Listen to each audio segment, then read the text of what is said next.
Hello viewers, in this video I'll show you how to fix Instagram post, reels or photos upload problem on Instagram.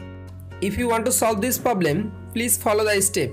Step 1. Open your phone setting, scroll down, go to apps, click on manage apps, search Instagram application, click on Instagram application, again click on storage, tap on clear data, click on clear cache data on Instagram application, go back,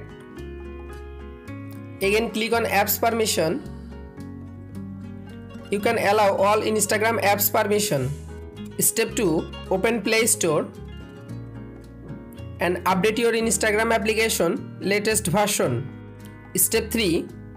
Again open your phone setting, click on Wi-Fi option. You make sure your internet or Wi-Fi connection is properly connected. Step 4. Restart your device.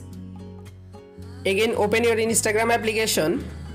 You can follow all of the steps to fix Instagram photo, reels or videos upload problem.